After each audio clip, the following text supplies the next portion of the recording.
여야의 극한 대립, 검찰 내부 충돌 등 갈등이 깊어지는 가운데 대통령의 임기 단축을 통한 개헌의 필요성을 강조한 이준석 개혁신당 의원, 개혁신당 대표, 국민의힘 대표, 미래통합당 최고위원 역임, 국민의힘 신임 한동훈 체제에 대해 오는 10월 보궐선거가 중요 시험대가 될 것이라고 전망. 10월 된데 보궐선거에서 한동훈 체제로 바뀐 뒤에도 선거가 안 나온다. 그러면 야 이거 뭐 당신도 별 볼일 없네. 이런 소리를 듣는 겁니다. 10월 보궐선거에 굉장히 센 배팅을 해야 될 것이다. 이준석 의원이 개헌을 강조하는 배경과 향후 전국 전망 집중 분석합니다. 국민의힘이 한동훈 대표 체제로 새 지도부가 꾸려졌고 재병 특검법은 국회에서 최종 부결되면서 폐기됐습니다. 김건희 여사에 대한 검찰의 대통령 경호처 부속 청사에서의 조서를 두고 후폭풍이 이어지고 있는데요. 이준석 개혁신당 의원과 얘기 나눠보겠습니다. 의원님 안녕하십니까? 네, 안녕하십니까? 국회 상임위 과학기술정보방송통신위원인데요. 이준석 방통위 위원장 후보자 청문회에서의 활약 눈길을 끌었습니다. 지금 방송법 처리를 두고 필리버스터가 진행 중인데요. 상임위 참석해서 느낀 소감 먼저 들어볼까요? 우선 저희 상임위에 민주당 의원님들은 주로 이제 법인카드, 뭐 빵 사먹기 논란에 따른 그런 도덕성 검증에 주력하신 모양새였고요. 저는 이게 결국 방송 장악에 염두를 둔 인사가 아닌가 해서 결국 이준석 후보자가 만약에 위원장이 된다면은 어떤 행동을 할 것이냐 같은 것들을 주로 질의했거든요. 네. 그런데 이준석 후보자의 답변을 총평하자면은 모호한 건 사실입니다. 그리고 이준석 후보자가 명쾌하게 답하는 부분이 있고 또 명쾌하게 답하지 않는 부분이 있습니다. 네. 그렇기 때문에 이준석 후보자가 전반적으로 어떤 앞으로 펼쳐질 시나리오나 이런 것에 대해서는 국민들한테 아주 정확하게 명확하게 밝히지는 않은 것 같다. 네. 혹시 미션이 있는 거 아니냐 이런 의심을 좀 하게 됐습니다. 네. 재병 특검법이 22대 국회에서도 최종 부결돼서 자동 폐기됐습니다. 민주당은 다시 추진할 뜻을 밝혔는데요. 이 의원은 대통령의 거부권, 제2요구권을 뚫고 통과될 것이다라고 밝힌 바 있는데 결과는 그렇지 못했습니다. 재병 특검법 문제는 어떻게 보고 계세요? 그러니까 윤석열 정부 들어선 뒤부터 어떤 예측했을 때 최적의 결과를 예측하면은 항상 그것과 다른 선택을 하는 모양들이 나오고 있거든요. 네. 저는 이번에 한동훈 대표 당선자에게도 굉장히 중요한 지점이었거든요. 지금까지 특검에 대해 가지고 어느 정도 전향적인 움직임을 보일 수 있다라는 취지로 이야기했는데 그게 뭐 당내 의원들을 컨트롤하지 못해서 이런 결과가 나온 것도 아니고 본인이 표결 직전에 이건 잘못됐다는 식으로 얘기해 버렸어요. 네. 그러니까 지금까지 전당대회 과정에서 한동훈 대표가 했던 모든 말들은 사실상 시건에 가까워진 것이 아니냐라는 주장을 범야권에서는 할 수밖에 없는 것이죠. 네. 김건희 여사에 대한 검찰 조사를 둘러싼 논란이 이어지고 있습니다. 조사 방식이나 조사 장소를 두고 말이 많고 조사 사실이 검찰총장에게 사후 보고되면서 총장 패싱 사태까지 일어났는데요. 김 여사 검찰 조사 문제는 어떻게 보세요?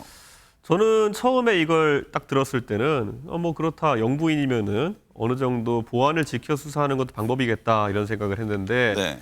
그 뒤에 구체적인 사안들이 흘러나오기 시작하면서 예를 들어 뭐 핸드폰을 오히려 수사받는 사람이 아니라 검찰 측 핸드폰을 사용하지 못하게 했다든지 이런 것들로 봤을 때 그냥 호사가들이 농담처럼 이야기하는 검찰이 김건희 여사를 소환한 것이 아니라 이렇게 되면 양태상 김건희 여사가 오히려 검찰을 소환한 것이 아니냐라는 이야기가 들리는 것도 뭐 이해는 가거든요. 그래서 네. 저는 이번에 김건희 여사 입장에서는 오히려 허심탄회하게 그리고 또 그냥 아주 절차에 정해진 대로 그렇게 가서 조사를 받고 했으면은 저는 여론이 어느 정도 반전될 기회가 있었는데 이번에는 숙제 하나를 하긴 했지만은 그래도 약간 여론의 반전을 만드는 데까지 실패했다고 생각합니다. 검찰 내 이원석 총장과 이창소 중앙지검장 사이의 갈등에 대해서 이게 약속 대련 아니냐 이런 시각을 갖는 분도 있던데요. 이원석 총장 같은 경우에는 실제로 감찰 지시를 했고요. 그렇기 때문에 제가 봤을 때는 이 부분을 심각하게 다루려는 의도가 있는 것 같습니다. 근데 이 안에서 지금 이원석 총장이 지위 개선에서 배제된 이유가 네. 과거 추미애 법무부 장관 시절에 윤석열 검찰총장의 도이치모터스에 대한 지휘권을 박탈한 것 때문에 그 다음 검찰총장인 이원석 총장의 지휘권이 박탈되었다라는 것이 이번에 중앙지검 측의 논리인 것 같은데요. 네. 뭐 굳이 따지자면 말 되는 것 같기도 한데요. 우리 국민들이 가장 싫어하는 게 법조인들끼리 이제 자꾸 하나 가지고 서로 이런 거 다투는 이런 거거든요. 저는 지금 이거는 어떤 상황에서도 이 검찰총장의 지휘권을 복원시키지 않았던, 지금까지 복원시키지 않았던 절차적인 문제도 있는 것이고, 네. 두 번째로는 이런 어떤 말단의 규정을 가지고 이런 패싱을 했다는 것 자체가 길이길이 검찰 조직 내에서 갈등 요소로 남을 것 같습니다. 국민의힘 한동훈 대표 체제가 출범했습니다. 윤석열 대통령과 국민의힘 지도부, 신임 지도부죠. 삼겹살 만찬도 가졌는데요. 이준석 의원은 한동훈 후보가 대표가 되고 나면 축하난을 보내주고 일주일 뒤쯤에 싸움이 시작될 것이다. 이렇게 예견한 바가 있는데요. 지금 분위기는 화기애애 보이던데요. 근데 이미 드러난 것으로만 해도요. 일주일까지 갈 것도 없이 하루 뒤에 이제 사실 바로 현재 정책위 의장 정점식 의원을 유임시키냐를 가지고 양측이 갈등을 보이는 모양새거든요. 네. 저도 국민의힘 대표 해봤지만요. 정책위 의장은 당대표가 임명하는 것이 맞습니다.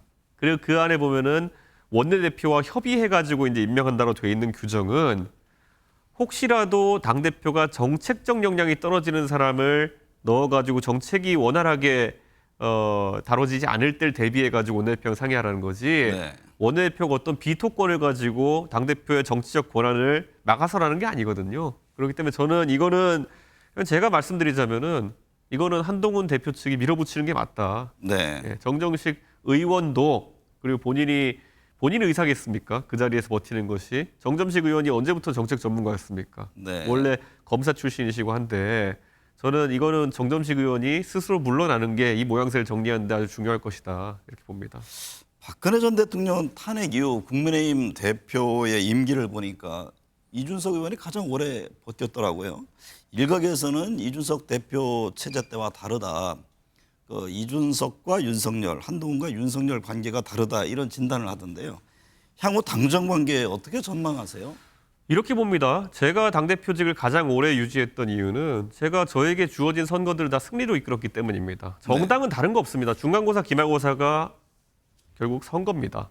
선거에서 좋은 성적이 나오는 대표는 당원들이 그 자리를 계속 지키게 해주는 거고요. 보궐선거 몇 석이라 하더라도 그것을 지게 되면은 물러나는 게 관리였습니다. 네. 지금 이제 그런데 한동훈 비대위원장이 선거를 짐에도 불구하고 대표를 한번 신임받은 것이 이례적인 상황이긴 한데요. 윤석열 대통령 입장에서는 참 이런 상황도 특별할 겁니다. 왜냐? 이준석은 마음에 안 들어도 선거는 이겼는데 네. 여기는 선거도 지고 마음에 안 든다. 제가 흔히 이거를 이제 욕쟁이 할머니 맛집에 계속 비유를 하는데요. 아무리 이준석이 기분 나빠도 선거 이기니까 이게 맛집인데 이거는 기분에도 안 들고 맛도 없는 집이다. 네. 우리가 욕쟁이 할머니 맛집에 가는 이유는 맛집이기 때문에 가는 거지 욕쟁이 집이기 때문에 가는 게 아니거든요. 욕만 먹으면서 왜 그 집을 갑니까? 그게 그대로 지금 아마 한동훈 위원장을 바라보는 윤석열 대통령의 심정일 것이다. 이 한동훈 대표 체제로 선거 이길 수 있으면 모르겠는데 그게 아니면 나는 뭐지? 나는 뒷방으로 물러나고 이기지도 못하면 뭐가 되는 거지? 네. 이런 생각할 겁니다. 용산 대통령실과 한동훈 대표 간에 최혜병 특검법 또 한동훈 특검법을 놓고 서로 눈치 보기에 들어간 것 아니냐 이런 해석도 있던데요. 글쎄요. 그러니까 그런데 그거는 여권에서 컨트롤하는 것이 아니라 범야권에서 그런 법안들을 낼 것이냐의 문제거든요. 네. 그리고 한동훈 대표에 대한 특검이 진행된다면 저는 지금까지 누차 이게 성립되기 어려운 수사하기 어려운 사안이다라고 얘기했는데요. 뭐 딸의 무슨 그 대학 입시 비리라든지 이런 걸 캐겠다는 게 조국 혁신당의 생각인 것 같은데 저는 말도 안 된다고 생각하고요. 그런데 전당대회 과정을 거치면서 갑자기 댓글팀 파문이 터지고 그다음에 이것이 한동훈 후보 측에서 뭐 해명하는 과정에서 어쨌든 여론 형성을 하는 팀 같은 게 있었다는 것 정도는 확인이 된 상태예요. 네. 예, 그게 장해찬 전 최고위원의 증언으로 이제 확인된 상태인데 그러다 보니까 특검이 저는 할 수도 있다는 생각이 이제 들거든요. 네. 근데 여기서 문제는 자, 지금까지 대통령께서 거부권을 쓰실 때는 형식은 이래요. 당에서 대통령에게 이 특검은 안 좋은 특검이니까 당에서 대통령에게 거부권을 써주십사라고 제안하는 모양새예요. 그럼 대통령이 알겠습니다. 거부권 쓰겠습니다. 이런 모양새거든요. 근데 한동훈 특검은 그게 성립이 안 돼요. 네. 한동훈 대표도 법률가인데 본인에 대한 사안을 가지고 자기는 당대표인데 대통령에게 당에서 생각하기 이 특검은 안 됩니다. 그러면 자기 머리 깎는 거거든요. 그러니까 저는 이거는 좀 약간 다른 양상의 특검이 될 거다. 그래서 좀 당황스러운 상황이긴 하지만은 한동훈 특검만 통과되는 상황도 나오는 거 아니냐. 네. 이런 호사가들의 얘기가 나오고 있습니다. 만에 하나 한동훈 특검법이 발의가 된다면 이 대표는 어떤 입장을 취할 계획이세요? 저는 우선 특검법이 아직 서관이 안 됐기 때문에 네. 뭐 조국 혁신당 측과는 가끔 얘기를 합니다만은 지금까지 내용이 좀 부실했던 게 사실입니다. 네. 왜냐 조국 대표는 지금까지 자식 수사나 이런 거 연주화에 대해서 부정적인 입장을 밝히신 적이 몇 번 있는데 거꾸로 한동훈 대표의 딸에 대해 가지고 수사해야 된다. 뭐 이런 것들이 제가 봤을 땐 논리적으로 안 맞는다 생각해서 제가 몇 번 공개적으로 지적한 적이 있거든요. 근데 만약에 이게 그걸 넘어가지고 법무부 장관 시절에 여론 조성팀 또는 여론 뭐 이런 다루는 팀을 운영했다 이런 거 그리고 거기에 네. 만약에 장해찬 전 최고의 증언처럼 공무원이 혹시 참여했을 가능성이 있다. 그러면 이거는 심각한 의혹으로 격상되는 것이죠. 네. 이 의원은 한동훈 대표에 대해서 10월 위기설을 예고한 바 있습니다. 10월에 있을 보궐선거 결과에 따라 입지가 달라질 것이다라는 전망인데요. 반대로 성적이 좋으면 한동훈 체제는 더 탄탄해지는 겁니까? 당연하죠. 그 윤석열 대통령의 그런 어떤 실정이라고 해야 될까요? 이런 것을 딛고 한동훈 대표가 미래 권력으로서 새로운 모습을 보여가지고 만약에 선거를 이긴다? 이거는 완전히 이명박 정부 시절에 다소 이명박 정부가 침체기였을 때 박근혜 대통령이 치고 난 거랑 비슷한 모습이죠. 네. 그게 가능하다면은 당연히 차기 주자로 우떡 쏘게 되는 것이겠죠. 네. 예. 한동훈 대표에 대한 평가가 궁금합니다. 정치 입문 7개월여 만에 여당 대표가 됐는데 범보수 진영 내 차기 대선 주자로서 이 의원과는 경쟁 관계인가요?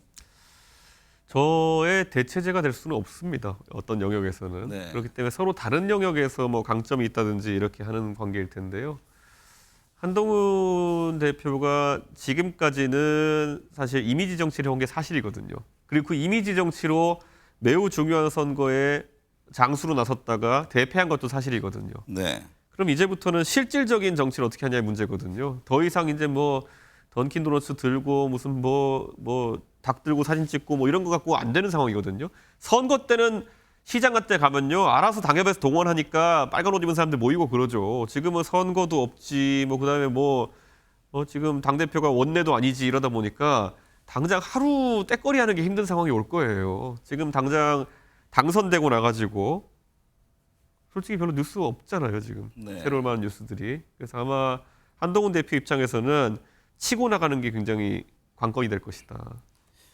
이 의원은 극한 대립과 생산성 없는 네.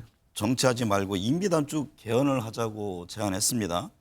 이에 대해서 여권은 그냥 사임시키자 하지 그러냐며 비판했는데요. 임기단축 개헌론을 주창한 배경은 어떤 겁니까? 실제로 저는 예전에 박근혜 대통령이 탄핵이 되었을 때도 제 기준은 하나였습니다. 박근혜 대통령이 그 당시 시점에서 여러 가지 의혹을 딛고 남은 임기 1년을 정상적으로 수행할 수 있겠느냐에 대해서 저는 어렵다고 봤습니다. 그때. 네. 예, 그 전에 4년 동안 누적된 모순이나 이런 것 때문에 어렵다 봤고 지금은 그런데 윤석열 정부에 있어서 그 시기가 좀 더 빠를 수도 있겠다는 생각을 하게 된 겁니다. 근데 제 입장에 봤을 때는 박근혜 대통령 그 당시에 탄핵되었을 때 그럼 그 다음에 그게 질서 있는 다음 단계 준비가 되었느냐 그렇지 않거든요. 탄핵을 통해 가지고 갑자기 별안간 대통령직이 날아가고 원하니까 2개월 내로 사실상 보궐을 비슷한 성격의 대선을 치러야 되는 상황이었고 네. 문재인 대통령도 집권하시자마자 인수위가 없는 상황을 집권하다 보니까 굉장히 혼란스러웠습니다. 그래서 저는 야권이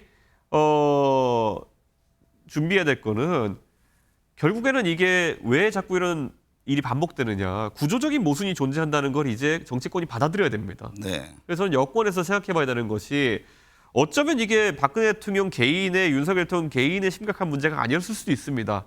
이분들이 권력에 들어가게 되면은 주변이 비게 되고 그럼 그 공백을 간신배들이 끌고 들어오고 애초에 우리 대통령제가 그런 제도일지도 모르는 겁니다. 네. 그렇기 때문에 이거를 한번 견제가 되고 균형이 발생하는 그런 형태로 바꿔보자라는 얘기를 당연히 정치인이 해야 되는 것이죠. 왜냐 이런 일이 몇 번 반복되면 시스템의 문제도 봐야 되는 겁니다. 예. 이 의원이 제안한 임기단축 개헌은 결국은 대통령의 결단이 필요한 부분인데 과연 그런 선택이 가능할까요? 저는 이렇게 생각합니다. 87년도를 되돌아보면요. 더 어쩌면 강한 권력을 휘두르려고 했던 전두환 대통령도 네. 결국에는 불가항력이었습니다. 저는 윤석열 대통령은 전두환 대통령처럼 독재를 한 것도 아니고 다만 지금 본인이 대통령직을 해봤을 때 내가 봤을 때는 내 임기를 조금 희생해서라도 다시는 이런 어떤 극한 대립이 반복되지 않도록 내 역할을 해야겠다 그러면요.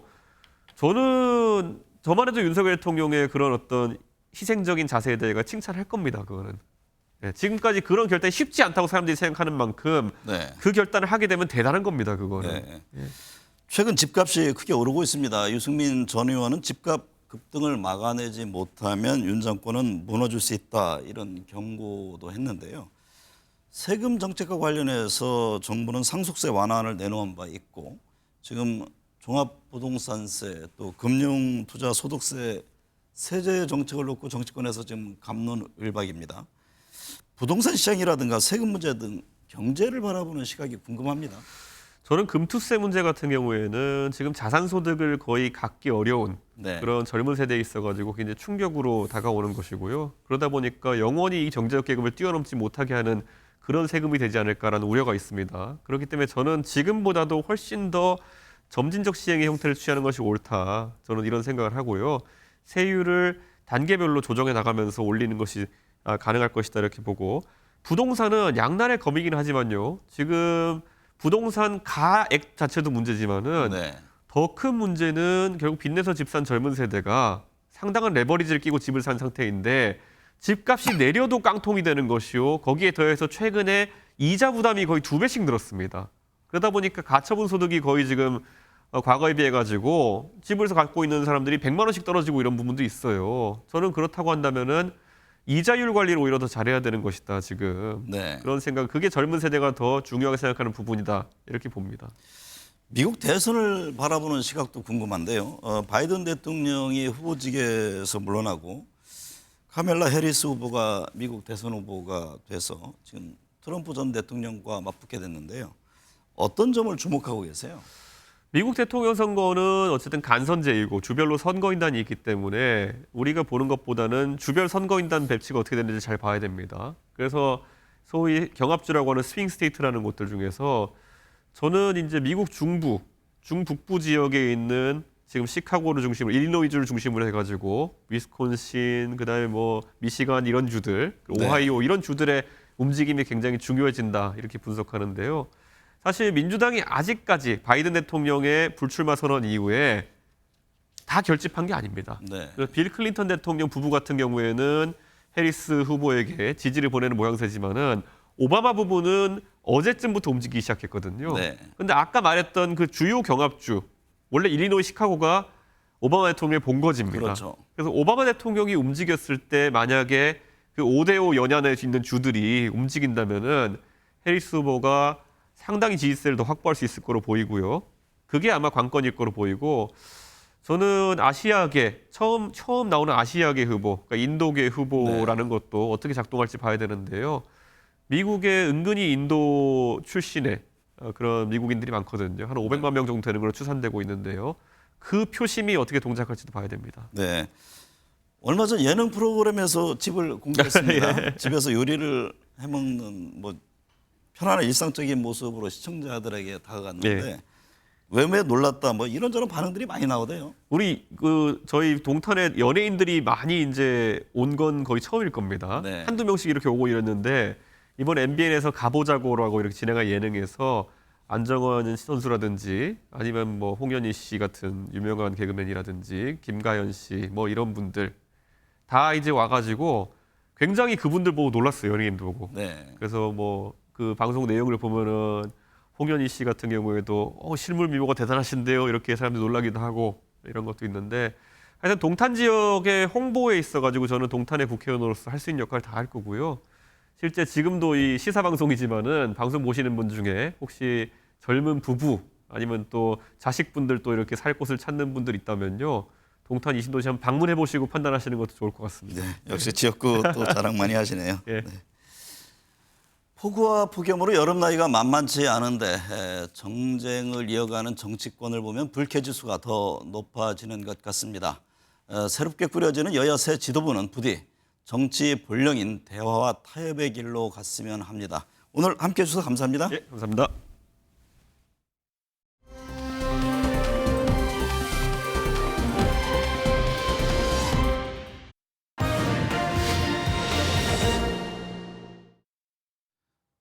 네, 정치권 현안 짚어보겠습니다. 김성태 국민의힘 전 원내대표, 박진영 민주연구원 부원장 나오셨습니다. 두 분 어서 오십시오.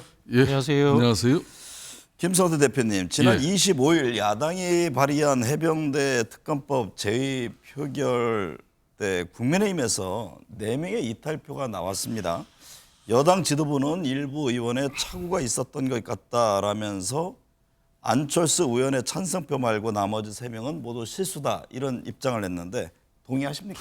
그러니까 3명은 실수다, 착오다.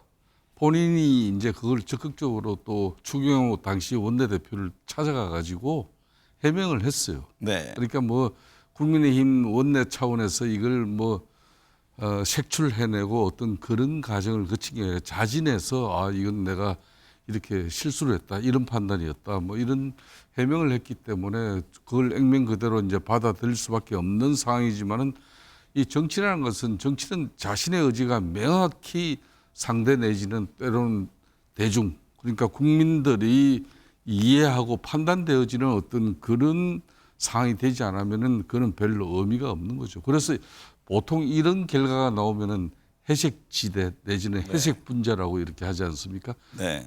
뭐 어느 정당이든 이런 표결의 내용이 나오는 것은 별로 바람직하지는 않죠. 네. 정당 체제에서. 네, 박 부원장님, 최병 특검법을 두고 여야가 또다시 대치정국에 들어갔는데요.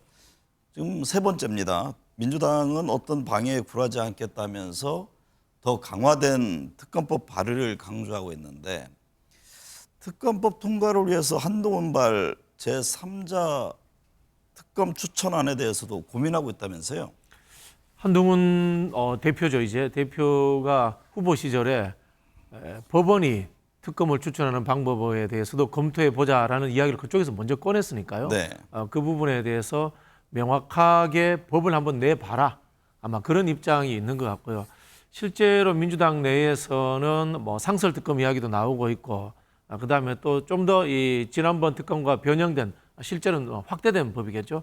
그런 법을 내보자. 뭐 그래서 이제 한동훈 특검까지 해서 한 3가지를 가지고 여러 가지 좀 검토를 하고 있는 것 같아요. 네. 근데 어쨌든 간에 한동훈 그 대표가 법을 내놓는다면은 특검의 필요성에 대해서는 인정하는 게 되니까 그 필요성이 인정됐다는 것은 민주당 입장에서는 진일보했기 때문에 그 상황에서 이 한동훈 대표와 우리가 이 논쟁의 틀 또는 뭐 이 논의의 틀이 만들어진다. 이것은 의미 있다. 그렇게 보는 것 같아요. 네. 김성태 전 대표님, 예. 한동훈 대표가 과연 이제 어떤 선택을 할 것이냐 이게 관심인데요. 한 대표는 자신의 생각은 변함이 없지만 당내 논의를 거치겠다고 밝혔습니다. 이거 보면 어떤 사실상 속도 조절에 나선 것으로 봐야 합니까? 그렇다고 뭐 그 속도 조절 그 자체를 부정할 수는 없는 거예요. 네. 이게 이제 한동훈 대표 입장에서도 이제 집권당의 이제 당 대표로서 이제 맹실상부한 정치의 중심에 섰습니다. 그런데 이제 국민의힘 당원 당규상 이리 보면은 실질적으로 당호를 대표하는 것은 이제 당 대표지만은 또 원내 문제는 이제 원내 사령탑인 원내 대표가 의원들의 총의를 묶어서 네. 흔히 말하는 의총에서 판단되어지고 결정되어지는 뭐 그런 내용을 또 당 대표가 또 그걸 무시할 수는 없는 상황이거든요. 뭐 그런 측면에서 이제 이 해병대 최상병 이 특검법도 이제 한마디로 원내에서 특검법을 성안하고 또 이 판단해야 되는 문제는 이제 의원들의 몫이니까 네. 그 부분에 대해서 이제 원내 사령탑인 추경호 이제 원내 대표가 한동훈 당 대표가 이제 전당대회 과정에서 제3자 추천 이 특검법안에 대해서 본인의 의지를 밝힌 거 있지 않습니까? 네. 이런 내용을 이제 추경호 원내대표가 의원들과 어떤 공간과 어떤 방식으로 이 문제에 접근할 것인가 그런 걸 이제 좀 한동훈 대표 입장에서는 좀 이제 속도 조절 막 이런 차원으로 좀 볼 수 있지 않겠나 이렇게 보는 거죠. 한동훈 대표가 꾸릴 첫 지도부에도 관심이 쏠리는데요. 측근 위주로 인선을 가져갈지 아니면은 뭐 탕평 인선을 할지 당장 정책위 의장을 어떻게 할 것이냐 이 점이 관심사 아닙니까? 그렇습니다. 지금 현재 뭐 국민의힘 이제 최고회의인 그 당 지도부 구성이 9인인데 네. 정책위장 같은 경우가 이제 지금 현재 지명직 최고위원 한 사람하고 또 정책위장 이렇게 해서 5명 정도가 이제 한동훈 당대표 본인을 포함해서 5대 4의 구도를 만드느냐 그렇지 네. 않으면은 뭐 4대 5의 구도 뭐 현재 상태 원만한 뭐 현재 체제를 그대로 유지하는 그런 뭐 지도부로 가느냐 이 판단이 아마 다음 주 초 정도 빠른 월요일 정도 나올 네. 수 있다고 보죠. 내일 정도. 박 부원장님, 한동훈 대표와 윤석열 대통령과의 관계 설정에 지금 많은 시선이 모아지고 있잖아요. 용산 대통령실에서 삼겹살 파티를 하면서 뭐 러브샷 친밀함을 표현하기도 했는데요. 어떻게 예상하십니까? 양측의 관계가 순조로울까요? 저는 그 대통령실의 삼겹살 파티가 조금 이상하다는 느낌을 받았어요. 네. 보통 이제 신임 지도부를 불러서 이 같이 뭐 만찬을 하기도 하는데 낙선자들, 네, 낙선자를 다 불렀죠. 낙선자들까지 불러서 만찬을 했단 말이에요. 요거는 이제 근래 보기 드문 것이다라는 생각이 듭니다. 그 이야기는 뭐냐면은 당선된 대표나 낙선한 사람이나 어떻게 보면은 윤석열 대통령 입장에는 다 내 아래 사람들이야. 뭐 이런 느낌을 주기도 하고요. 또 러브샷도 보면 이렇습니다. 윤석열 대통령은 나는 이렇게 호방하게 맥주를 마시는데 우리 한동훈 대표는 콜라로 해. 이것도 느낌이 나는 어른이고 당신 아직 어려. 뭐 이런 느낌도 받았고요. 더 좀 이제 확실하게 드러나는 것은 저는 김재원 최고위원과 김민전 최고위원의 발언인데요. 이 최혜병 그 상병 특검 관련 것이 되는 것이 원내대표의 몫이다. 네. 이거는 제가 봤을 때 이 정당 정치의 원칙에서 맞지 않는 것 같아요. 네. 당원들의 대표인 직선 당대표가 당연히 원내대표보다 높은 사람이고 전체를 통할하는 거죠. 원내라고 하는 것은 당의 한 부분이지 않습니까? 네. 그런데 이거는 당대표의 권한이 아니다라고 이야기를 해버리거든요. 제가 봤을 때는 시작과 동시에 바로 이 친윤계의 한동훈 대표에 대한 견제가 시작되지 않았나 이런 생각이 듭니다. 네. 오랜 이제 정치적 경륜을 갖고 계신 우리 김성태 전 대표님, 향후 당정 관계 어떻게 전망하세요? 그러니까 이제 한동훈 대표 입장에서는 뭐 역대 뭐 전당대 중에서도 이렇게 이제 치열한 전쟁을 치르는 전당대 그렇게 흔치 않았죠. 네. 사실상 1대 3의 그런 뭐 전쟁을 치른 한동훈 대표의 입장에서는 그러니까 당 하합을 통해서 이제 일사불란한 집권당의 면모를 갖추는 이 체제가 제일 중요한 문제인데 네. 그러기 위해서는 그보다 더 선행적으로 당정 관계를 어떻게 재정립할 것인가. 즉 그 말은 집권당은 운명처럼 숙명처럼 현직 대통령과 당대표가 긴밀한 협력과 협조의 어떤 그런 신뢰가 근본적으로 이렇게 확보되지 않으면 사실상 많은 어려운 힘든 상황이 많이 벌어져요. 네. 그런 측면에서 한동훈 대표 입장에서는 윤석열 대통령과 어떤 형태로든지 교감을 가지고 흠금없이 정말 당정이 국민들을 위해서 우리 당이 다시 바로 서는 그런 모습으로 이렇게 나갈 수 있는 그런 진로 방향 설정을 위해서는 그 가장 중요한 게 당정 관계 재정립입니다. 네. 즉 그 말은 윤석열 대통령과 한동훈 대표가 좀 이렇게 이제 금이 갔던 그런 신뢰 관계를 국민들과 또 우리 당원들에게 정말 저 두 분이 우리 국민의힘과 또 국민을 위해서 정말 헌신적으로 함께 가고 있구나. 이걸 만들어내야 되는 거. 그게 가장 우선적으로 한동훈 대표가 할 일입니다.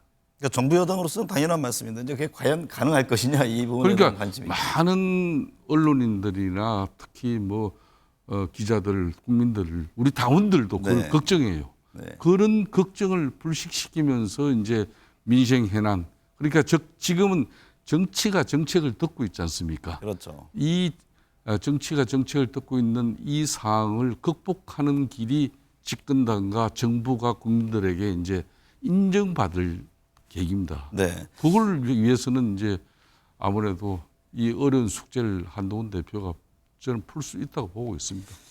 박진영 부원장님, 민주당 전당대회 한창인데요. 어제 부산, 울산, 경남 지역 경선에서 이재명 후보 90%가 넘는 지지율을 얻었습니다. 오늘 그 충남 경선에서는 89% 정도인데 뭐 이재명 대세론 확인시켰다고 봐야 합니까? 그렇죠.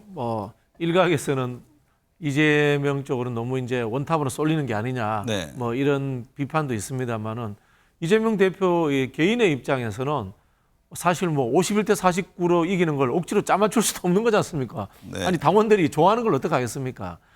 다만 이제 이런 부분들을 본인이 좀 더 이제 확장성에 있는 부분이라든가 유연하게 하는 부분들은 정책적인 유연함, 국민들을 대상으로 한 호감도의 상승 이런 식으로 접근을 해야지 당내 지분율을 일부러 떼내준다. 이건 현실적으로 불가능한 이야기입니다. 네. 그런 부분에 있어서 최선을 다해서 이기는 거고요. 이기고 난 이후에 당대표로서 어떻게 중도화 전략을 쓰느냐 이런 부분들에 좀 관심을 가지고 봐주셨으면 좋겠다. 뭐 그런 생각이 듭니다. 네. 최고위원 경선에 좀 더 관심이 있습니다. 누적 득표율 4위에 머물렀던 김민석 후보가 지역별 경선 득표 기준으로 부산, 울산, 경남에서 첫 1위를 했고 오늘 그 충남에서도 1위를 했습니다. 네네. 이재명 대표가 유튜브에서 김민석 후보의 지지율이 왜 낮은지 이해가 안 된다. 이런 한마디가 영향을 준 건가요? 영향을 준 것 같아요. 그럼 사실 그 말씀은 특별히 기획된 이야기는 아니고 현장에서 아마 공항으로 기억하는데요. 김민석 대표 후보하고 이제 만나다 보니까 거기서 나온 이야기 같은데 실제로 이제 제가 아는 바로는 김민석 의원이 최고위원 출마 자체를 이재명 대표와 상의했던 것으로 알고 있습니다. 네. 그거는 이제 김민석 의원이 가지고 있는 기존의 이제 경험이라든가 또 전략적 마인드, 그다음에 정책적인 능력 이런 부분들에 대해서 당에서 잘 알고 있기 때문에 저런 분이 최고위원 중에 좀 앞선 자리를 해서 당을 이끌고 갔으면 좋겠다라는 전반적인 하나의 의견들이 반영된 게 아닌가 그런 생각이 듭니다. 김성태 대표님, 예. 김두관 후보는 차기 대선과 지방선거를 이기기 위해서는 냉정하게 돌아봐야 한다면서 개딸이 민주당을 점령하고 있다. 이 후보 강성 지지층을 겨냥해서 당내 비판을 했는데요. 이게 오히려 역으로 이제 또 비판을 받고 있잖아요. 김두관 후보의 이 같은 언급은 어떻게 보고 계세요? 그러니까 지금 현재 민주당은 누가 뭐라 그래도 천상천하 유아독존 지존 이재명 대표의 이 강력한 리더십은 뭐 어떤 경우든 이번에 전당대회를 통해서 당대표 연임의 이 뭐 현실적인 내용은 절대 불변입니다.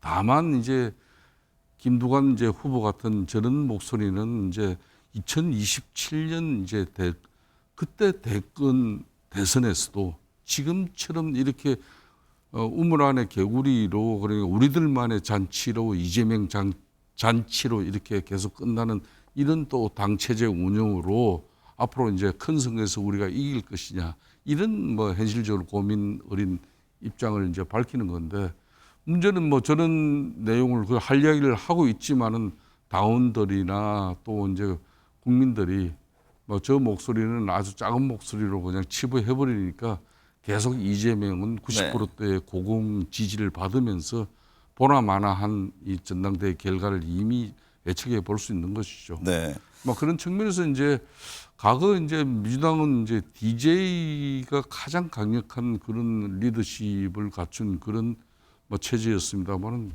과거에 이제 DJ 때보다 더 강력한 지금 현재 체제가 네. 완성이 되는 과정이에요. 네. 저희들도 상당히 놀랍게 보고 있습니다. 개딸들이 저렇게 지금 이재명 대표의 말 한마디에서 정봉주가 압도적 최고위원 후보로 가다가 김민석 후보가 판세를 확 바꾸는 네. 거였어요. 이거는 누가 뭐라 그래도 개딸들의 한마디로 활동이 그만큼 절대적으로 민주당 내에 차지하고 있다는 거죠.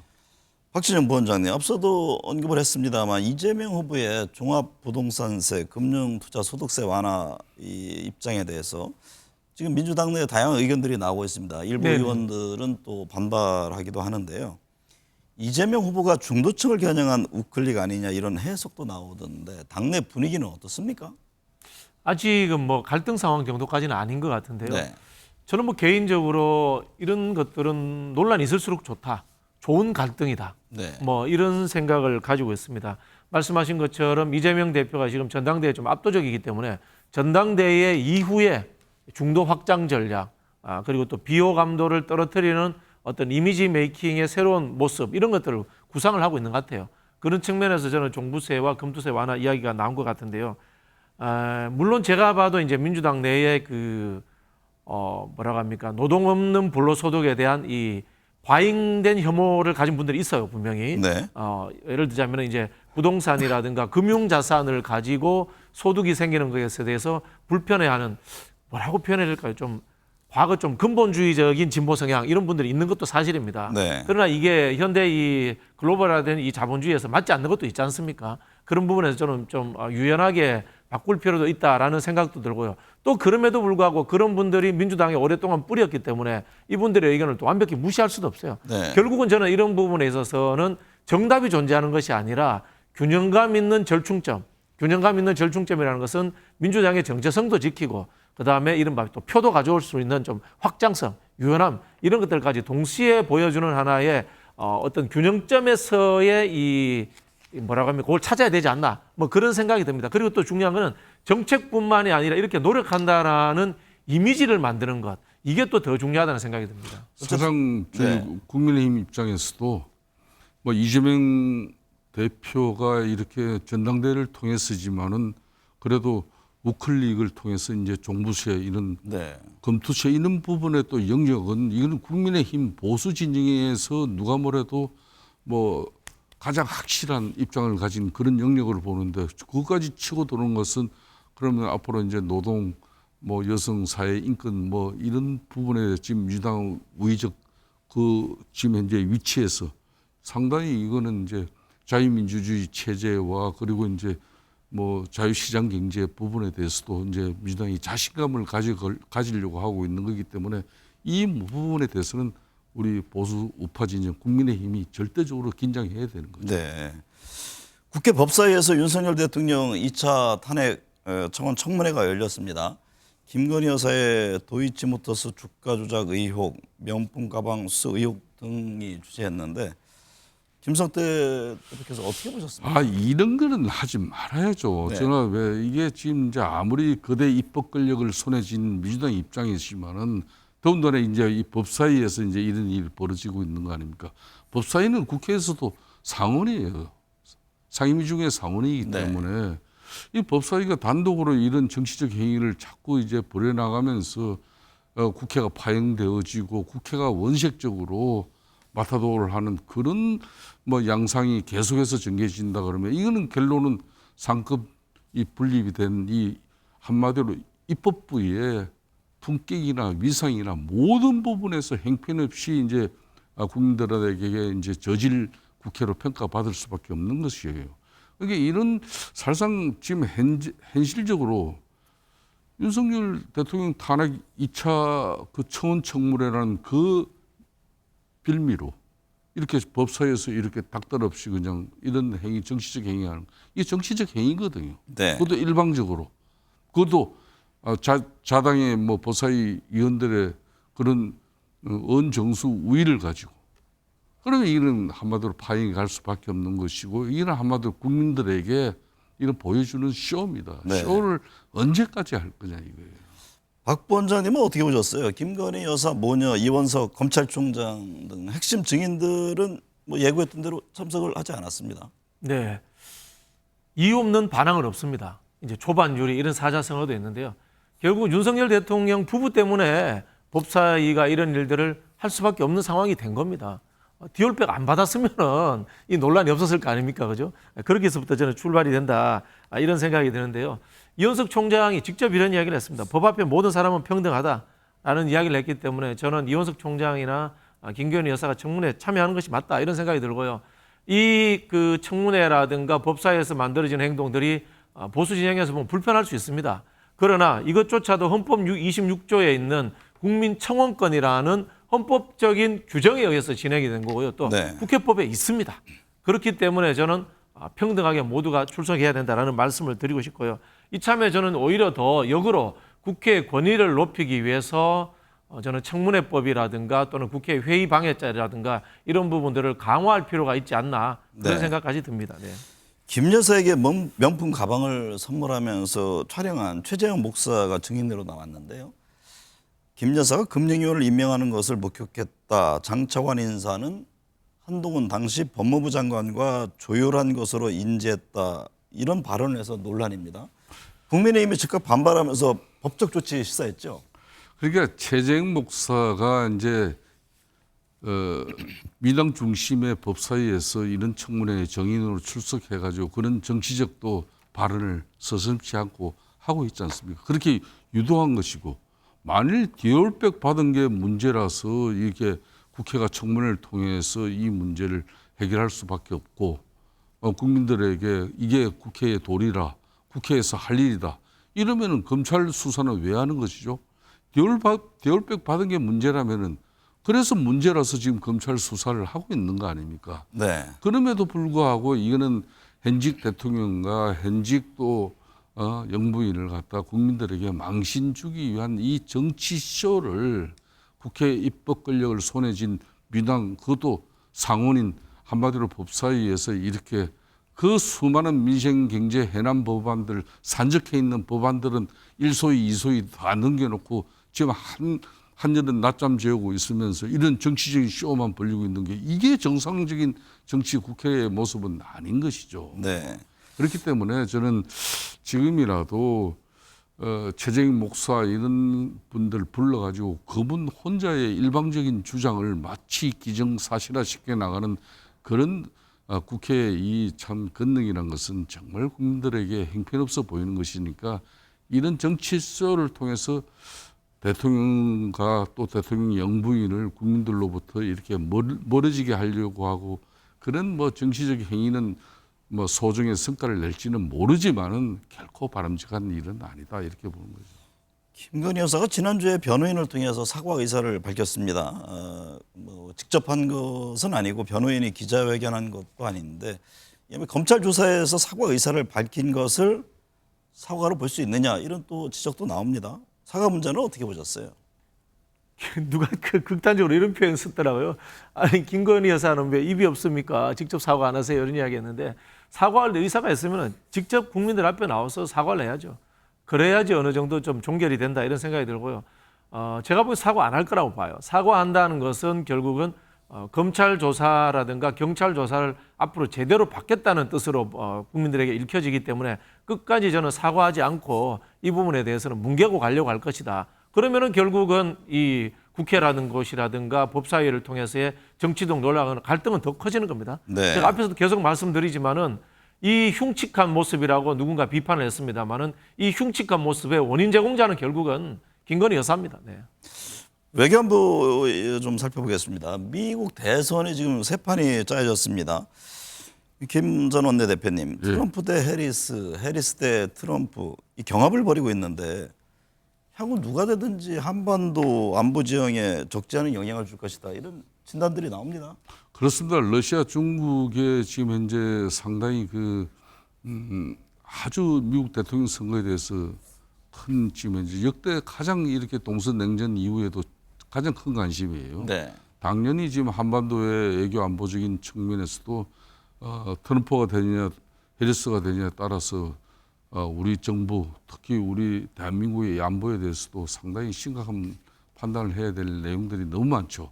대비도 해야 되는 것이고 뭐 그런 측면에서 지금 현재 바이든 대통령이 사실상 이제 대선 출마를 접으면서 부통령 해리스의 이 지금 현재 열풍은 성계는 아주 뭐 대단한 지금 현재 돌풍을 일으키고 있지 않습니까? 네. 그런 만큼 이제 한반도의 이 안보 지형도 뭐 너무 해리스든 트럼프든 뭐 이 사람들 되는 정도에 따라서 우리가 뭐 차이는 약간은 있겠지만은 이제는 우리가 자주 국방을 통해서 또 대한민국의 세계 10위권의 경제 대국으로서 그 지위를 가지고 일정 부분 대한민국이 판단하는 그런 한반도의 안보 협력 관계도 미국이 결코 소리할 수 없기 때문에 네. 우리가 이런 때일수록 국민 대통합을 통해서 사회적 갈등을 좀 줄이면서 지금 경제 민생 문제를 더욱더 탄탄하게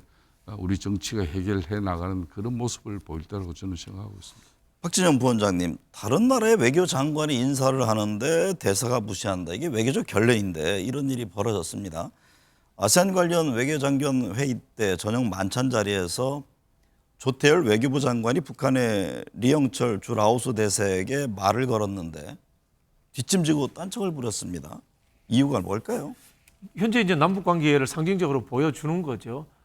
시작은 대북 전단지입니다. 대북 전단지를 남쪽에서 북한으로 보내니까 그쪽에서 이제 오물풍선이 옵니다. 오물풍선이 오니까 이제는 남쪽에서 대북 확성기를 틀겠다. 뭐 이 정도까지 확전된 상황 아니겠습니까? 결국은 전쟁 시에도 외교 관계는 지속돼야 되고 물밑에서는 대화가 이루어져야 됩니다.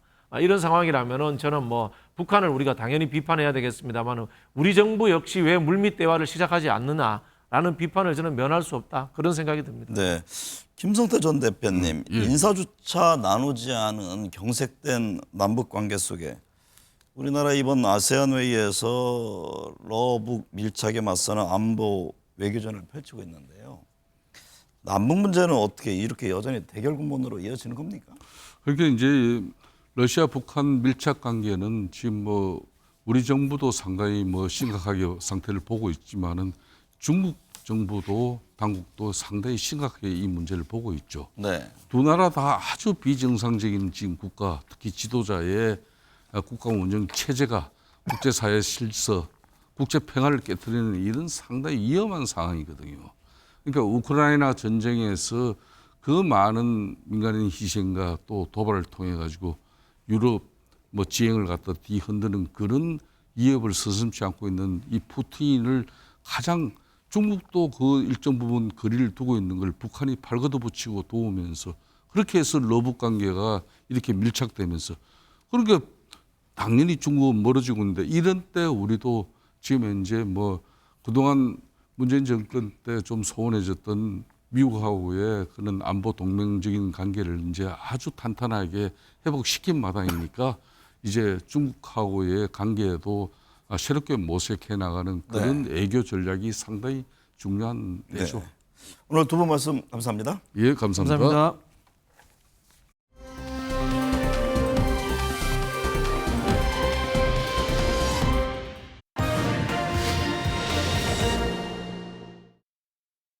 네, 한 주간 여론 흐름 짚어보겠습니다. 배종찬 인사이트 K 소장, 이은영 휴먼에대 도수장 나오셨습니다. 두 분 어서 오십시오. 네, 안녕하십니까.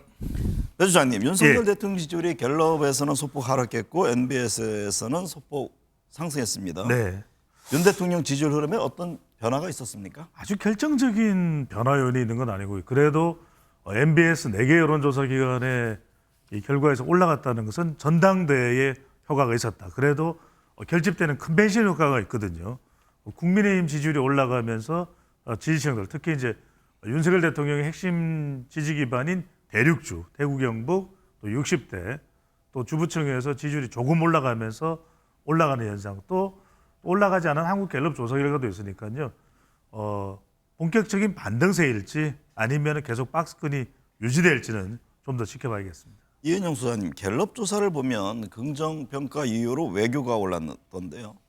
지금 일본 사두광산이 유네스코 유산에 등재됐고 네. 또 파리올림픽에서 우리나라가 북한으로 잘못 불리는 사고가 있었는데 이 향후 지지율에는 어떤 영향을 줄까요? 지금 이제 앵커님께서 말씀하신 두 가지 사안 때문에 이제 외교를 국민들이 많이 응답자들이 많이 선택했다고 보기는 조금 이제 연관관계가 약하고요. 다만 그 우리 이제 국민들이 대통령의 활동을 봤을 때 내치보다는 외치에 더 많은 강조점을 두고 있는 것 같습니다. 특히 지금 이제 부정평가가 높고 부정평가 안에서도 또 그 김건희 여사 문제가 지금 2위로 올라왔어요. 그래서 그런 내용을 봤을 때 내치를 잘 못하니까 대통령이 잘하는 그 이유를 외교 부분에서 찾고 있는 것 같다. 그렇게 좀 볼 수 있는 자료라고 할 수 있습니다. 배 소장님, 앞서 예. 본 대로 여전히 김건희 여사가 윤 대통령 부정평가 원인 중 하나로 자리 잡고 있는데요. 김 여사에 대한 검찰 수사가 진행 중인데 향후 윤 대통령 지지율에는 어떤 영향을 줄까요? 그렇죠. 어떤 이슈라는 것은 거듭 말씀드렸습니다만 길어지면 길어질수록 부정적인 경우들이 많다. 또 하나는 이것이 완전히 일단락됐을 때 지지율에는 그것을 벗어나서 돌파구가 되면서 반등하는 경우가 많다는 말씀을 주셨고요. 결국 지금 부정적으로 윤석열 대통령 지지율에 영향을 주는 것이 중도층, 또 여성, 또 2030 MZ세대 이렇게 볼 수 있거든요. 그렇다면 적어도 아직까지는 일단락이 안 되고 있다. 완전히 일단락이 되기는 완전이라는 것은 쉬운 일이 아닙니다만 그래도 어느 정도 일단락됐을 때 윤석열 대통령 지지율이 반등할 수 있을 것으로 보입니다. 이 소장님, 정당 지지율을 보면 갤럽과 MBS에서 국민의힘 지지율이 민주당을 앞서는 모습인데요. 이게 국민의힘 당대표 선거 컨벤션 효과가 영향을 준 건가요?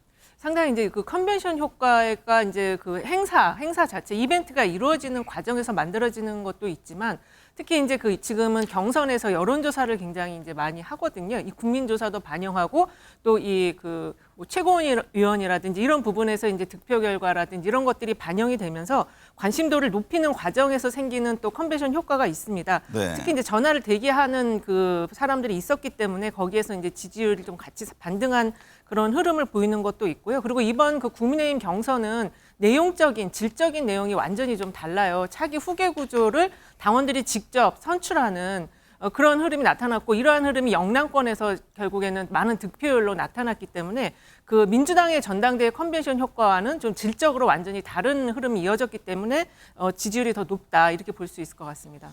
배종찬 소장님, 예. 미디어토마토 조사 결과 이재명의 민주당이 한동훈의 국민의힘보다 더 많은 기대를 받고 있는 것으로 조사됐다고 하는데 이 같은 조사 결과는 어떻게 분석하십니까? 일단 뭐 화면을 보시면 알겠지만 큰 차이는 아닙니다. 이재명의 민주당에 대한 기대감이 46.6% 그리고 한동훈의 국민의힘에 대한 기대감이 43.1%이기 때문에 불과 뭐 3.5%포인트밖에 차이가 아닙니다. 오차 범위 내기 때문에 큰 차이는 아니다고 볼 수 있는데 굳이 좀 더 정밀 분석을 해보자면 결국 제일 중요한 것은 두 사람의 기울기가 기울어지는 변곡점은 중도층일 겁니다. 그런데 지금 또 하나는 우리가 미래 기대감을 볼 때는 결집도인데 지금 이재명 전 대표의 경우에는 당대표 가능성이 높고 결집도가 똘똘 뭉쳐져 있습니다. 근데 반면에 한동훈 대표의 경우에는 윤석열 대통령과의 관계 또 당 내부에서 친한과 친윤의 이런 대립구조 이 부분 때문에 조금 이재명 대표보다는 차이가 나는데 아직까지는 아주 큰 차이가 아니고 본격적인 두 사람의 대결에서 이재명 대 한동훈, 한동훈 대 이재명 대에서 제일 중요한 것은 중도층 중원 싸움이 될 것으로 보입니다. 이은영 소장님, 최혜병 특검법이 국회를 통과하지 못하고 폐기됐습니다. 네. 최혜병 특검법 부결 책임론에 대한 여론은 어떻습니까? 야당에서는 뭐 한동훈 대표 책임론도 제기하던데요. 일단은 그 야당의 한동훈 책임론에 대해서도 좀 타당성이 있어 보이는 면이 있습니다. 왜냐하면은 이 제3자 특검을 제안을 하면서 기존에 그 국민의힘이 특검을 반대하는 이유와는 조금 다른 내용의 조건부 찬성을 얘기를 했었거든요. 네. 근데 의석수 자체는 지금 변화가 없거든요. 근데 변화가 없는 속에서 지금 그 이탈표가 조금씩 나오고 있어요. 이런 상황에서는 이번에 당대표가 된 한동훈 후보의 특검법에 대한 입장이 굉장히 중요한데 지금 좀 조건부 찬성에서 상당히 후퇴한 듯한 그런 모습으로 속도 조절론을 얘기를 하고 있습니다. 이렇게 되면은 결국에는 다시 재의결이 된다고 하더라도 이 한동훈 후보 당대표의 입장에 대해서 얼마나 많은 사람들이 찬성을 하게 될 것이냐. 여기에 이제 그 법 통과가 결론이 날 것 같은데 지금은 한동훈 후보의 입장 자체가 상당히 좀 눈치를 많이 보는 상황인 것 같아요. 배 소장님, 네. 한동훈 대표가 이야기한 제3자 특검법이 대안이 될 거라고 보시는지요? 제3자 특검법을 바라보는 국민들의 시선은 어떻습니까? 좀 시간이 걸릴 걸로 봅니다. 일단은 이제 이 국민들도 정치적 성향이 있는 민주당 지지층과 또 국민의힘 지지층으로 나눠볼 수밖에 없고 또 중도층이 있는 것이고요. 그렇다면 최근에 이제 재의결 상태에서 최상병 특검법이 부결이 됐습니다. 이탈표가 4표나 나오기는 했습니다. 그럼에도 불구하고 108석 중에서 아직까지 8석의 이탈이 나오지는 않았습니다. 이런 상황에서 한동훈 대표도 추가적으로 바로 밀어붙이기는 힘들 겁니다. 본인의 제3자 추천안을. 그리고 민주당도 한동훈 대표의 제3자 추천안을 또 덥석 받아들이기는 어려울 것입니다. 그러니까 지금은 대치 국면인데 시간이 흐르다 보면 아 그래도 제3자 추천한 정도면은 민주당에서도 한번 좀 고민해 보겠다 이런 상황이 전개될 수 있고 또 하나는 이걸 보셔야 됩니다. 뭐냐면 이게 단순히 최상병 특검법이 끝나지 않고 민주당에서는 윤석열 대통령에 대한 탄핵 국면으로 또 한편은 이제 국민의힘에서는 이재명 전 대표가 된다면 또 재판 쪽으로 몰고 가는 이런 상황이 되면 최상병 특검법에 대한 또 성격 자체가 달라질 가능성도 있을 것으로 보입니다. 이은영 수사님, 최병 특검법 부결이 윤 대통령과 정당 등 향후 정치권 지지율에 미칠 영향은 어떻게 보세요? MBS 조사 결과 네. 최병 특검법 재표결에 찬성한다는 응답이 과반을 넘는 것으로 조사됐던데요. 네, 지금 재표결에 대해서 찬성하는 의견이 이제 58%, 이거는 이제 최혜병 특검을 해야 된다라는 의견이고요. 반대 네. 의견은 30%고 잘 모름이 12%가 나왔습니다. 그래서 이게 이제 처음에 최혜병 특검 찬성 반대 의견보다는 좀 많이 낮아진 의견이에요. 지금 찬성한다라는 게.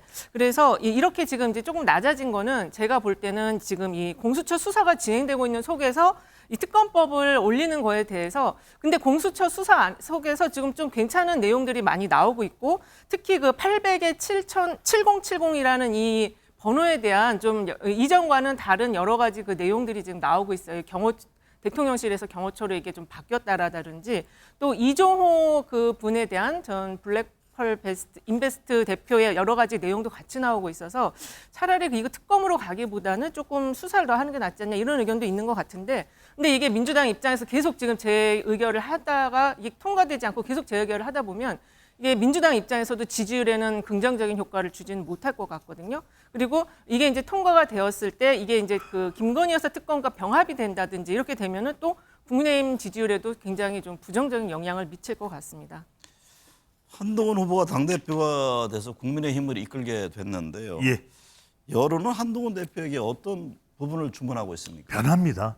국민의힘이 지금 이대로는 안 된다. 윤석열 대통령, 윤석열 정부도 이대로는 안 된다. 또 한동훈 대표도 이 모습 상태로는 안 된다. 그 변화를 선택한 것으로 보입니다. 그러니까 한동훈을 선택이 아니라 변화를 선택했다.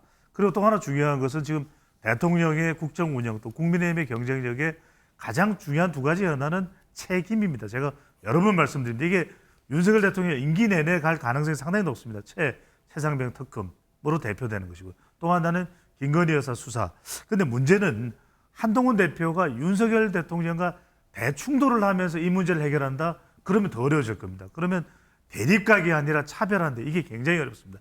대립각과 차별화가 정말 종이 한 장, 종이 반장 차이라서 이 고차원 방정식을 한동훈 대표가 풀어내느냐 못 푸느냐 이게 관건이 될 것으로 봅니다. 이은영 소장님 어떻게 보세요? 결국에는 이제 당정 관계가 어떻게 될 것이냐 이 부분 아니겠습니까? 그렇습니다. 윤석열 대통령과 한동훈 대표와의 관계 설정, 신뢰가 과연 어느 정도 언제까지 계속 될 것이냐 이 부분인데 그 점은 어떻게 보세요? 일단은 그 한동훈 이제 지금은 당 대표인데 후보 시절에 그 수평적 당정 관계를 첫 번째 그 공약으로 내세우면서 나왔거든요. 그 이야기는 뭐냐면 지금의 대통령 직속 체제인 당과 당정 관계를 좀 바꾸겠다라는 내용인데 그리고 이제 그 과정에서 그 최혜병 특검에 대한 조건부 찬성이 나왔고 김건희 여사 특검에 대해서도 눈높이에 미흡했다. 그 수사와 관련해서 이렇게 약간의 차별화된 이야기들을 하고 있어요. 그런데 지금 제일 문제는 이 최혜병 특검과 관련해서 대표 체제가 바뀌었는데도 지금과 같은 상황, 뭔가 그 꽉 막혀 있는 상황이 계속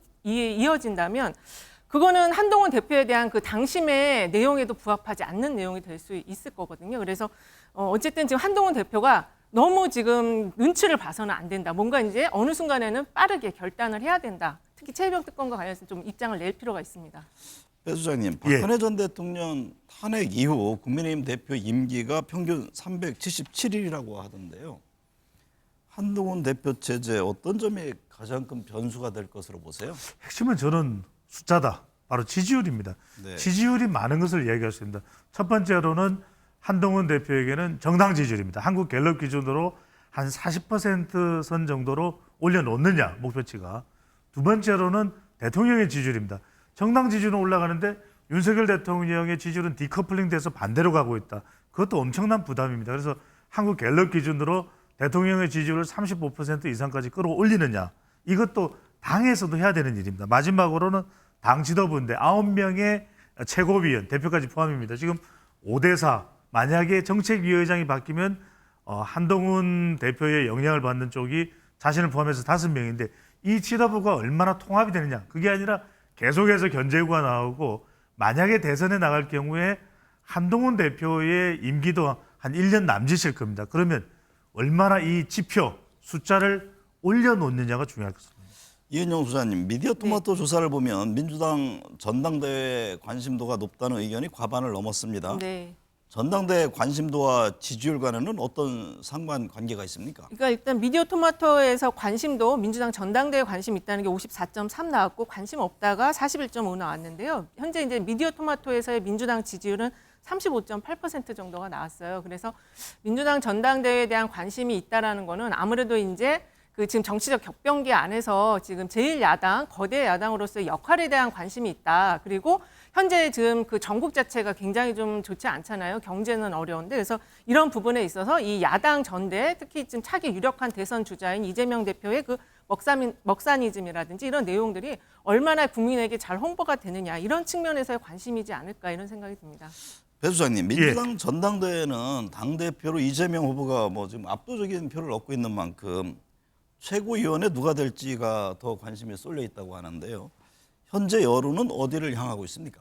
인지도에서 이재명 전 대표 쪽으로, 인지도에서 이재명 쪽으로 이렇게 봐야 될 것 같습니다. 초반 강세를 보였던 것이 이제 정봉주 후보자인데 이른바 인지도가 워낙 높거든요. 네. 그러다 보니까 본인 스스로를 뭐 아픈 손가락 이야기를 하면서 이른바 봉주르 효과 그걸 시도를 했었는데 상당히 효과적이었습니다. 또 군사 안보 면에서 상당히 전문성을 보이고 있는 김병주 후보자도 상당히 약진을 하는 모습인데 이제 판이 조금 바뀌면서 부울경 지역에서는 다시 이제 김민석 후보자가 또 1위로 올라서는 걸 보면은 이재명 전 대표의 입김이 영향이 또 상당히 중요하다고 밖에 볼 수 있다. 이른바 김정킴, 김민석, 정봉주, 김병주 이 정도 주목을 받는 것으로 보입니다. 이 소장님, 네. 울산, 부산, 경남 그리고 오늘 이제 충남 전당대회에서 네. 최고위원 투표에서 김민석 후보가 1위로 올랐었습니다. 그동안은 이제 정봉주 후보가 선두를 달린 것과 좀 다른 모습인데 어떤 배경으로 이해하세요? 이게 이제 뭐 명심이 이제 작동을 한다 이렇게 뭐 해석을 하는 부분도 있는 것 같은데 제가 볼 때는 이제 그것보다도 지금 이 권리당원과 이번에 투표를 하는 분들이 여러 후보들 중에서 누가 수석이 되었을 때 조금 더 집권의 가능성을 높이고 이재명 대표를 잘 보좌할 것이냐 이런 측면으로 좀 보는 것 같아요. 그래서 그런 측면에서 정봉주 후보가 팬덤은 있지만 그 이제 좀 설화에 많이 오르내리다 보니까 개인적 설화 부분과 그다음에 이제 정봉주 후보가 원내에서 만약에 수석 최고가 되었을 때 곧 이어지게 될 이제 지방선거, 특히 서울시장 선거에서 좀 준비하는 분들이 많거든요, 민주당 안에서. 그래서 그 분들 간에 좀 조기 경쟁이 이제 빨리 과열되게 시작되지 않을까 이런 부분에 있어서 선택의 기준을 좀 이재명 대표에게 누가 더 도움이 될까 이런 측면에서 보다 보니까 김민석 후보가 조금 더 올라오는 것이 아닌가 이런 생각이 듭니다. 배 수장님, 검찰의 김건희 예. 여사에 대한 이른바 출장 조사를 두고 검찰 내부의 갈등이 이어졌는데요. 여론은 누구에게 더 큰 책임이 있다고 보고 있습니까? 검찰의 부정적인 여론이 있죠. 그런 가장 큰 이유가 뭐 종합앵커도 잘 아시겠습니다. 우리가 마케팅할 때 소비자를 만족시킬 때 마찬가지로 정치 소비자는 국민입니다. 역시 장방시 우리가 이렇게 장방시 장소 방법 시간인데 시기적으로 그래도 좀 늦었다라고 하는 지적도 있습니다만 수사를 하니까 잘했다 이렇게 볼 수 있는 것이고 또 방법적으로 그 이전에도 주요 인물에 대해서는 비공개 조사를 해왔기 때문에 그럴 수도 있다. 근데 결과적으로는 장소입니다. 어느 장소인지가 중요한데 여기가 뭐 경호동이다 이러면은 그동안 계속해서 이원석 총장 지금 패싱 논란도 있지만 계속 이야기했던 것이 원칙과 상식 또 윤석열 대통령이 강조했던 것도 공정이거든요. 적어도 차라리 주말에 좀 검찰청을 한 청 정도 비우더라도 보안을 유지해서 12시간의 강도 높은 조사를 했습니다. 심지어는 김건희 여사가 쓰러질 지경이었습니다. 이런 정도가 된다면 그래도 야권의 어떤 평가를 떠나서 국민들을 볼 때는 고개를 좀 끄덕였을 텐데 가장 큰 지적을 받는 부분이 다른 부분보다도 장소로 보입니다. 이 소장님, 김건희 네. 여사 수사팀은 대검찰청 진상조사에 반발하고 있습니다. 네. 지금 뭐 다소 소강 상태입니다만 이원석 검찰총장은 처분은 원칙대로 한다 의지를 갖고 있는데 검찰 내부의 갈등 문제는 어떻게 보세요? 일단 이게 제일 중요한 게 이원석 검찰총장 임기가 얼마 남지 않았는데 이원석 검찰총장의 성향의 문제가 좀 있는 것 같아요. 그러니까는 뭘 들이받는다거나 좀 강하게 뭐 이렇게 리드를 한다거나 이런 성향이 아닌 것 같습니다. 그러다 보니까 이게 원래 감찰이라는 걸 썼다가도 나중에 뭐 진상 파악 이렇게 말을 좀 바꿨거든요. 그리고 그 사표를 수사검사 사표 냈는데 직접 또 전화를 해갖고 달래가지고 다시 원대복귀 시켜놨어요. 그래서 이 문제를 해결하는 이 리더십 형태가 굉장히 좀 소심한 리더십을 보이고 있다 보니까 사실 이게 검찰 내부에서는 굉장히 큰 갈등이 일어날 수 있는 사안인데 그냥 조용히 처리되는 수습되는 그런 과정으로 보이고 사실 검찰 내부가 영부인에 대한 수사를 가지고 내부가 또 이렇게 크게 쪼개지면 그것도 또 문제가 될 수 있기 때문에 지금 어쨌든 제일 큰 이러한 갈등의 문제는 이원석 검찰총장의 그 리더십 부분이라고 저는 봅니다. 이 소장님, 미국 대선 흐름 잠깐 보면요. 트럼프 전 대통령과 해리스 부통령 지지율 격차가 네. 바이든 대통령 때보다 줄어든 것으로 조사되고 있는데요. 세 달여 앞으로 다가온 미국 대선 어떤 변수가 남아 있을까요? 일단 어쨌든 제일 큰 변수는요, 그 여성 유권자에 대한 부분입니다. 사실 이 해리스 부통령이 그 이제 지금 후보가 됐기 때문에 당선이 되면은 최초의 여성 대통령이 나오는 것이거든요. 그런 측면에서 여성 유권자들의 기대와 관심도가 고조되었는데 그 과정에서 제이디 벤스가 그 캣 레이디다라는 여성 중년의 독신 여성 유권자들을 좀 비하하는 듯한 발언을 과거에 했는데 그게 소환이 됐어요. 그래서 지금 그 여성층에 대한 그 유권자들의 반응이 지금 해리스에게 지금 물리고 있고 특히 그 해리스 후보의 경우는 아주 그 큰 강점이 SNS에서의 본인을 굉장히 활달하게 이미지를 만드는 게 큰 강점을 가지고 있습니다. 그리고 할리우드계 배우들의 또 지지가 여기에 크게 또 도움을 주는 것 같거든요. 그래서 이러한 부분이 잘 어우러진다면 그 중도 표심이 있는 지역에서 해리스 후보가 조금 더 앞서가는 그런 결과를 또 만들어낼 수 있지 않을까 이렇게 보고 있습니다. 첫 수락연설 때 보니까 낙태 문제에 대해서도 네. 아주 단호한 입장을 냈더만요. 그거는 여성들 스스로가 선택할 수 있는 문제지 그렇죠. 정부가 할 게 아니다 이런 입장이었죠. 그렇습니다. 그래서 그런 측면에서의 주체적이고 독자적인 어떤 여성의 그런 모습을 대변을 하면서 본인의 어떤 지지세를 좀 확실하게 가져가고 있는 것 같습니다. 배 주장님, 미국 네. 대선 결과에 따라 윤 대통령과 정당 지지율, 우리 정치권에는 어떤 영향을 줄까요? 그렇습니다. 저는 첫 만남이 상당히 중요할 것 같습니다. 당락 여부를 떠나서 만약에 미국 대선에서 트럼프 전 대통령이 공화당 후보자가 당선되는 것을 전제로 했을 때는 워낙 좀 예측 불가 아니겠습니까? 그런 만큼 트럼프 재집권 시에는 첫 만남에서 과연 안보라든지 경제에 대해서 어떤 입장이 취해졌냐 이게 상당히 중요할 것 같습니다. 특히 이제 안보 같은 경우에는 방위비를 올리겠다고 하는데 그 부분이 어느 정도일지 또 북한과의 관계에서는 본인이 후보자로 결정되는 위스콘신주의 전당대회에서 김정은 위원장이 He waits me 이러면서 또 이야기를 했었는데 그게 과연 어떻게 될지 또 경제 분야는 미국 우선주의 전통적인 에너지 산업 신재생이라든지 반도체보다는 더 중점을 두고 있거든요. 또 미국 보호주의 이런 부분들 관세를 올릴 것이다.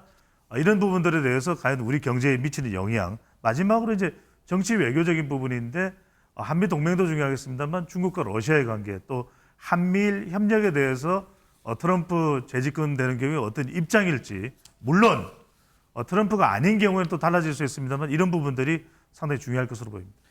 이번 한 주는 특히 어떤 점 눈여겨봐야 합니까? 지금 한동훈 이제 대표가 그 최혜병 특검과 김건희 여사 특검에 대한 여론을 좀 알아보라는 내용을 이제 당 관계자들한테 얘기를 했나 봐요. 그래서 네. 그것에 대한 내용과 함께 지금 경제가 굉장히 좀 부동산이라든지 이런 게 좀 심각한데 경제 부분도 사실 다음 주에는 좀 중요하게 영향을 미칠 걸로 보여집니다. 배 수장님은? 네, 이번 주에는 방통위원장 이준석 후보자와 관련된 부분 또 방송 4법이 본회의 통과됐을 때에 윤석열 대통령의 거부권 행사이고 또 노란봉투법도 정책 현안으로서 상당히 중요한 영향을 줄 것으로 보입니다. 네, 오늘 두 분 말씀 감사합니다.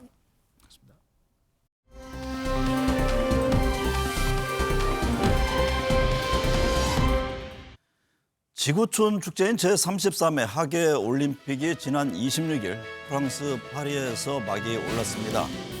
완전히 개방된 대회를 슬로건으로 펼쳐진 개회식은 친환경 올림픽으로서 성별, 인종을 뛰어넘어 인류의 평화와 환경에 희망을 주는 메시지를 담았습니다.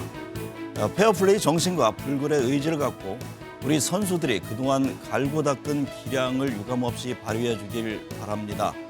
선수들이 흘린 땀과 눈물이 좋은 성과로 이어져 어려운 민생과 정쟁으로 고통받는 국민들에게 희망과 용기를 줬으면 합니다. 시청해 주신 여러분 감사합니다.